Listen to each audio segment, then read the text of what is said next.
नमस्कार, स्वागत है आपका। मेरा नाम है विपिन बेबाक। हमारे साथ मौजूद है कांग्रेस के वरिष्ठ नेता प्रोफेसर अरुणेश यादव। तो स्वागत है साहब। जी बहुत बहुत धन्यवाद।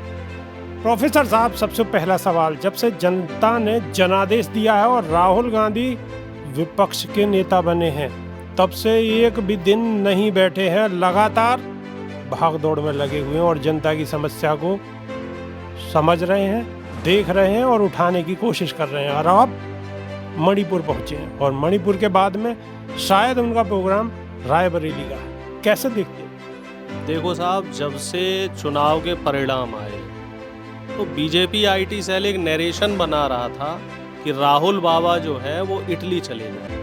अब राहुल जी तो इटली नहीं गए, लेकिन मोदी जी जरूर उनकी ननिहाल घूम आए, वहाँ जाके सेल्फी भी खिंचाए और अब अपने एक दूसरे दोस्त से मिलने मॉस्को चले गए। अब हमें एक बात ये नहीं समझ आ रही है मॉस्को में जाके कि साहब जो उनका एक फ़ोटो वायरल हो रहा है कि पुतिन साहब को तो वो नहीं आती इंग्लिश, उन्हें सिर्फ रशियन आती है। मतलब क्या कहना चाहते हैं आप? पुतिन साहब को तो सिर्फ रशियन भाषा आती है और मोदी जी को आती है सिर्फ और सिर्फ गुजराती और हिंदी। तो इनके बीच का जो वार्तालाप है वो कौन सी भाषा में हो रहा है? जो एक फ़ोटो वायरल हो रहा है, तो मेरे दिमाग में एक जहन में ये सवाल चल रहा है। और दूसरी बात, अगर हो सकता है भाई यशस्वी प्रधानमंत्री है, हो सकता है सीख लिया हो, भाई रशियन सीख ली हो। नहीं, ये बता, जब उन्हें इंग्लिश ढंग से नहीं आती तो रशियन कहाँ से सीख लेंगे? वो तो मजाक की बातें हैं कि वो अपने आप को परम प्रतापी और यशस्वी और पता नहीं क्या क्या ओजस्वी और अवतारी बताते हैं। हकीकत क्या है वो आपको भी मालूम है कि अगर वो इतना ही हमें तो इतनी पता है कि जनता ने उन्हें जनादेश दिया है और तीसरी बात, भारत देश के प्रधानमंत्री। भाई देखो, ऐसा है साहब, अगर उन्हें जनादेश मिला होता तो ये सरकार मोदी सरकार होती, एनडीए सरकार नहीं होती। आप इसे जनादेश नहीं मानते? ना ना जी, ये तो क्या कहते हैं कि ये मिलीजुली सरकार चल रही है और जनादेश का मतलब है 272 प्लस सीटें मोदी जी को अपने नाम पे और अपने चेहरे पे मिलनी चाहिए थी। खैर वो अलग बात हो गई।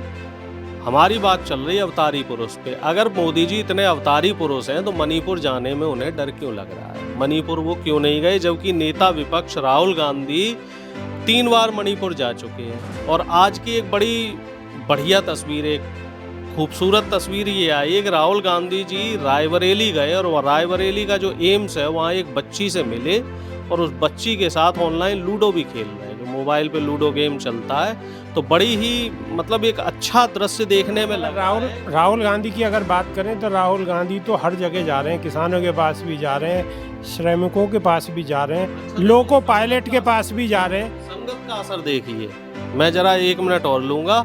राहुल गांधी जी लोगों से मिल रहे हैं, उसका अच्छा असर अखिलेश यादव जी पे पड़ा, वो पेड़ लगा रहे हैं। अच्छे लोगों के साथ रहोगे तो अच्छी चीजें होगी।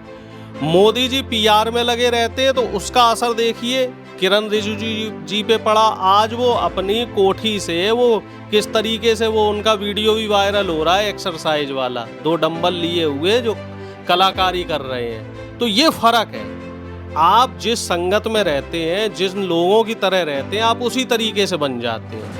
अब राहुल गांधी जी जनता के लिए काम कर रहे हैं, करना चाहिए भाई, विपक्ष की भूमिका में जो काम है उस काम को देखते हुए अखिलेश यादव जी भी अब जनता के काम के लिए लग गए हैं। तेजस्वी यादव जी का आपने देखा ही है, वो कितना। आपका कहना ये है कि सिर्फ आपका गठबंधन ही कामकाज देख रहा है, देश में सरकार कुछ नहीं देख रही है? आप ये बताओ सरकार क्या देख रही साहब? किरण रिजिजू जी जो कानून मंत्री हैं वो तो साहब डंबल लेके एक्सरसाइज कर रहे हैं। मोदी जी मॉस्को चले गए।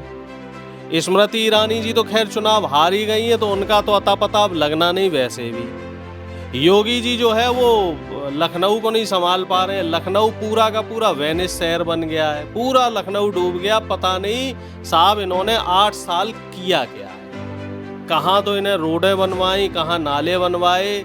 जो आप लखनऊ उत्तर प्रदेश की राजधानी है, देश का सबसे बड़ा राज्य है। कई देश ऐसे हैं जिनकी आबादी और क्षेत्रफल लखनऊ जितना, उत्तर प्रदेश जितना नहीं है। उसकी राजधानी को आप ठीक से नहीं रख पा रहे हैं। वो पूरा वेनिस शहर की तरह स्विमिंग पूल बना पड़ा है। और योगी जी पता नहीं कौन से मॉडल ला रहे हैं। एक नया मॉडल और सुन लो योगी जी का।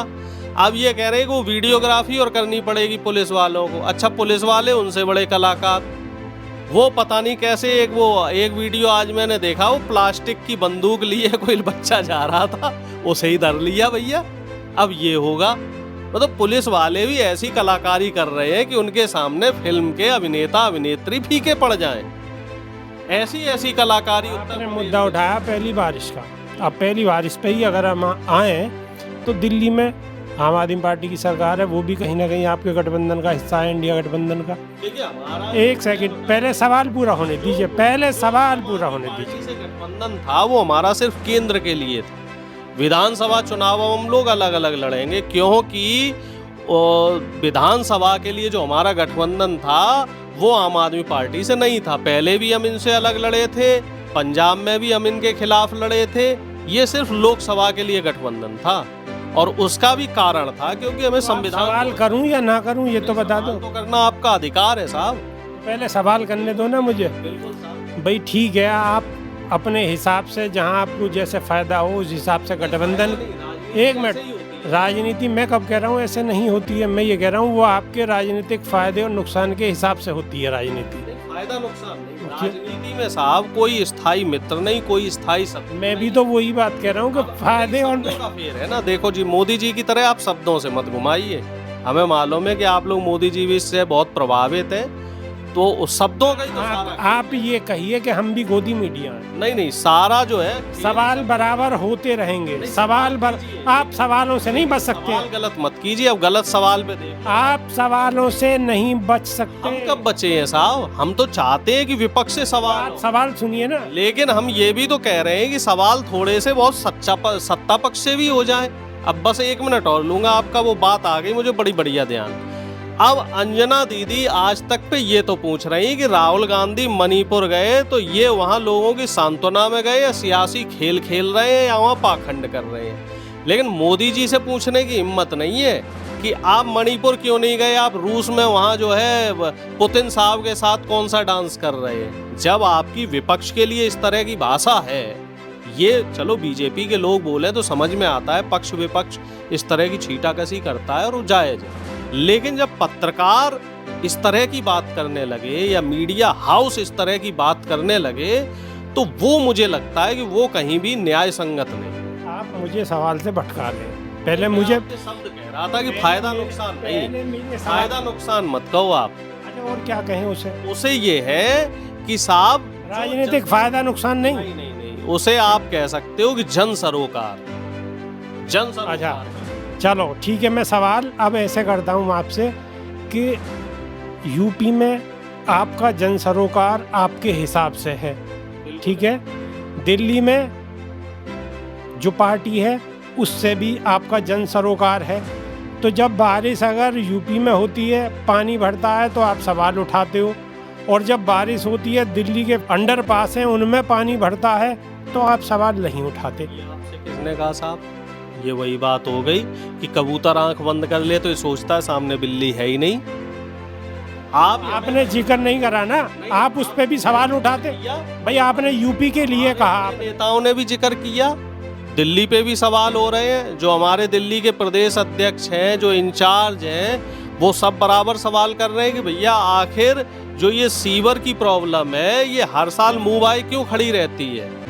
अब तो केजरीवाल जी अपनी जिम्मेदारियों से नहीं हट सकते। पहले तो ये कहते थे साहब एमसीडी हमारे नाम कर दो, अब एमसीडी भी उनके नाम है, राज्य भी उनके नाम है। अब क्या केंद्र चाहिए केजरीवाल जी को? देखिए जो बिजली, नाला, पानी और ये सब जो समस्याएं हैं, सीवर की, सीपेज की, जल भराव की, ये एमसीडी और राज्य सरकार मिलके कर सकती है इस काम को, बशर्ते करना चाहे। अब केजरीवाल जी ने यहाँ पे क्या किया है, वो तो चलो जेल के भीतर है, वो एक अलग विषय है कि वो जेल के भीतर है। तो जो जेल के बाहर जो लोग हैं उन लोगों को इस काम को करना चाहिए, और बराबर हमारे नेता इस सवाल को उठा रहे हैं। और हो सकता है अभी मैं इस बात को नहीं बता पाया, तो हो सकता है भाई मैं भूल गया हूँ, लेकिन जहाँ जहाँ भी जल भराव की समस्या है, अगर हरियाणा में है तो वहाँ भी हमारे नेता उस पर सवाल कर रहे हैं, और अगर कहीं जल भराव की समस्या हमारी सरकार में है तो वहाँ भी हम सवाल कर रहे हैं और ये कह रहे हैं कि साहब डील कैसे रहे। चलो आप जल भराव से आगे बढ़ते हैं। अब अगला सवाल ये है कि तैयारी में तो आप भी होंगे, भी बहुत ज़्यादा अंतर नहीं है। कई बार उड़ती उड़ती खबरें भी आती हैं सूत्रों के हवाले से कि बहुत जल्दी महीने 2 महीने के अंदर ही खुशखबरी मिलने वाली है। तो क्या तैयारी? एक दो चैनल की माने तो वो तो 7 जुलाई को सरकार गिरा रहे थे। जिस तरीके से एक और ये चीज़ें आजकल सोशल मीडिया पे चल रही, जैसे एक गोदी मीडिया है जो सिर्फ और सिर्फ मोदी जी के महिमा मंडन में सुबह से लेके शाम तक उसका एक ही काम है, मोदी जी ने ये किया, बिल्कुल बढ़िया मास्टर स्ट्रोक। और देश में अगर कुछ अच्छा हुआ तो वो मोदी जी के परम प्रताप से हुआ। और एक दूसरा पहलू भी है, जो यूट्यूबर्स हैं, कुछ यूट्यूबर्स ऐसे हैं जो डेली मोदी सरकार गिरा देते हैं। इनका जो सोशल मीडिया इन्फ्लुएंसर है उन्होंने नाम रखा है गुदगुदी मीडिया। एक तो है गोदी मीडिया और दूसरा है गुदगुदी मीडिया। ये डेली आम दर्शकों को, हमारे आपके जैसे लोगों को गुदगुदाने का काम करते हैं। चाहे पर्टिकुलर मैं उनका नाम नहीं लेना चाहता। गुदगुदी मीडिया में क्या चल रहा है? उसमें ये चल रहा है 7 जुलाई को चंद्रबाबू नायडू आए, बड़ा मास्टर प्लान हुआ और सरकार गिर जाएगी। 7 जुलाई को सरकार नहीं गिरी। अब 8 जुलाई को ऐसा होगा कि 24 घंटे के भीतर बड़ी खबर मिल सकती है। वो बड़ी खबर भी नहीं मिली। आज की हेडलाइन ये है कि राहुल गांधी ने ऐसा मास्टर प्लान चलाया कि मोदी जी के पसीने छूट गए। मतलब ऐसे ऐसे उनके थंबनेल रहते हैं, ऐसे ऐसे उनके चर्चा के विषय रहते हैं कि जो दर्शक है, जो यूट्यूबर है, वो हंसे। उनका अंदर से जो कहते हैं ना, अंदर से गुदगुदी छूटे उनको। तो ये वाली भी जो एक कैटेगरी है, ये धीरे धीरे पनप रही है। और कहीं ना कहीं इस कैटेगरी ने भी, जिस तरीके से गोदी मीडिया ने देश का नुकसान किया है, तो ये मीडिया भी एक्चुअल खबर नहीं देता। हम जो है गोदी मीडिया और गुदगुदी मीडिया दोनों को छोड़ते हैं और अब हम सवाल करते हैं कि क्या ऐसा कुछ है तैयारी? देखो साहब, हम आपको एक बात बताएं कि जो पिछला लोकसभा का जो सत्र था, इसमें कई मुद्दों पे चर्चा होनी थी, लेकिन प्रधानमंत्री जी ने चर्चा नहीं करी और प्रधानमंत्री जी सिर्फ विपक्ष को क्रिटिसाइज करते रहे। राहुल जी को बालक बुद्धि बोलते रहे, पता नहीं कौन सी स्टोरियां सुनाते रहे। अब लोग बागों को उनकी स्टोरी में तो दिलचस्पी है। अब 22 जुलाई से मानसून सत्र शुरू होगा, जिसमें बजट पे भी चर्चा होगी। और हम लोगों ने स्पीकर साहब को अपने सवाल दे दिए कि हमें नीट परीक्षा पे बात करनी है, हमें महंगाई पे बात करनी है, हमें किसानों की एमएसपी पे बात करनी है, हमें युवाओं के रोजगार पे बात करनी है और अग्निवीर योजना को ख़त्म करवाना है। तो सवाल हमने दे दिए और इसके अलावा आरक्षण वगैरह से, इनसे भी रिलेटेड सवाल हैं। और इन सवालों पे अगर सदन में चर्चा नहीं हुई तो आप देख लेना कि विपक्ष जो है इस बार अच्छे तरीके से इनकी खातिरदारी करेगा, घेरेबंदी करेगा। और इसमें से कई मुद्दे ऐसे हैं जिस पे नीतीश कुमार जी और चंद्रबाबू नायडू जी भी मुद्दा मैं बता रहा हूँ आपको, आप शायद भूल गए कि बिहार के अंदर लगभग 18-19 दिन में 14 के करीब, शायद 13 या 14 के करीब जो पुल हैं वो गिर गए। 15वां पुल भी गिर गया है। मेरी जो सूचना है, हो सकता है मेरी सूचना गलत, कोई छोटी मोटी पुलिया गिर गई हो। 15 का मेरे पास आंकड़ा है, 15 पुल गिर चुके हैं। और एक वीडियो और वायरल हो रहा है जिसमें एक पुल को एक बच्चा, एक यूथ है, वो दिखा रहा है कि उसमें सिर्फ और सिर्फ गिट्टी है, सलिया है और मोरंग है, सीमेंट का इस्तेमाल ही नहीं हुआ। और वो अपने हाथ से उस पुल को झाड़ रहा है। जब इस तरीके के पुल बनेंगे तो वो निश्चित तौर पे गिरेंगे। जब भ्रष्टाचार की जो नींव रखी गई है पुलों पे, सीमेंट उसमें डाला ही नहीं गया है, तो पुल तो गिरना लाजमी है। और ये बहुत बड़ा सवाल है कि सारे पुल जो है बीजेपी शासित राज्यों में ही क्यों गिर रही। उत्तराखंड में, उधर आज खबर आ रही है कई जगह से जो है रोड गिर, उत्तराखंड में भी कई जगह। सत्र में ये सारे सवाल उठाए जाएंगे, मतलब कहने का ये है आपका? इसमें क्या कहने को कसर रह गई है भाई? कुछ सवाल तो हम ये कह रहे, गोपनीय भी छोड़ो आप, कि सारे सवाल पहले ही छोड़ दोगे, मोदी जी के सामने रख दोगे तो मोदी जी की कहानियां और बढ़ जाएंगी। आप तो, हमें लग रहा है, मोदी जी की कहानियां बढ़ाना चाह रहे हैं। उनके सामने कम सवाल रखो। आप राहुल जी की बढ़ा लो ना, मैं तो आपको मौका दे रहा हूँ, जिससे कि उन्हें कम कहानियां सुनानी पड़े। मैं तो आपको मौका दे रहा हूँ। कितनी कहानियां सुनाएंगे? 2 घंटे की स्पीच में 1.5 घंटे वो कहानियां सुनाते हैं। और कहानियां भी ऐसी होती हैं जिनका ना कोई सिर होता है, ना कोई पैर होता है, लोगों को उसमें कोई दिलचस्पी नहीं होती। अब बताओ, मोदी जी से सवाल किया गया नीट के एग्जाम को लेके, मोदी जी से सवाल किया गया मणिपुर को लेके, लेकिन मोदी जी उस पर जवाब ही नहीं दे रहे। 2 घंटे में से 1.5 घंटे मोदी जी ने राहुल गांधी जी की चर्चा करी।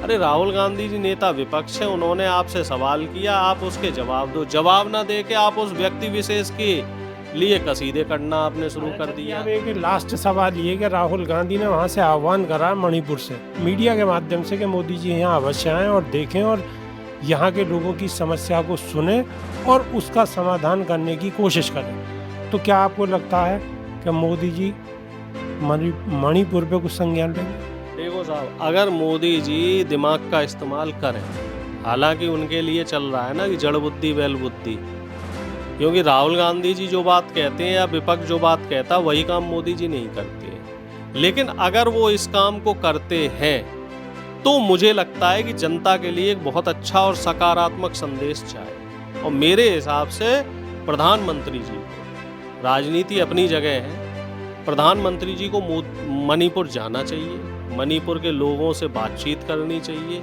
और अगर प्रधानमंत्री जी को मणिपुर जाने से डर लग रहा है तो वो बताएं कि हाँ साहब, हम इस कारण से मणिपुर नहीं जा सकते। कम से कम वो चीज़ें तो स्पष्ट होनी चाहिए।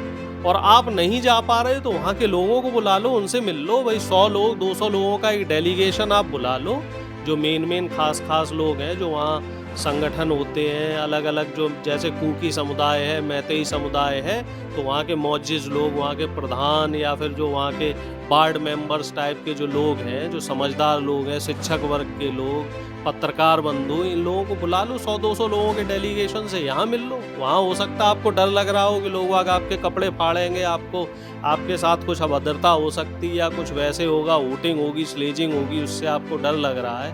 क्योंकि बनारस में तो इनके ऊपर किसी ने चप्पल फेंक ही दी थी, तो हो सकता है इन्हें डर लग रहा हो कि मणिपुर में भी कहीं कुछ ऐसा कांड हमारे साथ ना हो जाए, तो आप यहाँ दिल्ली बुला लो। तो ये थे हमारे साथ प्रोफेसर अरुणेश यादव। बिल्कुल स्पष्ट तौर पर कहना है कि प्रधानमंत्री को मणिपुर जरूर जाना चाहिए और वहाँ की समस्या को सुनना चाहिए, क्योंकि बहुत लंबा वक्त हो गया।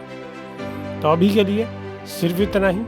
बहुत जल्दी किसी और मुद्दे पर फिर रूबरू होंगे। जब तक के लिए बहुत बहुत शुक्रिया, धन्यवाद, नमस्कार। जी नमस्कार।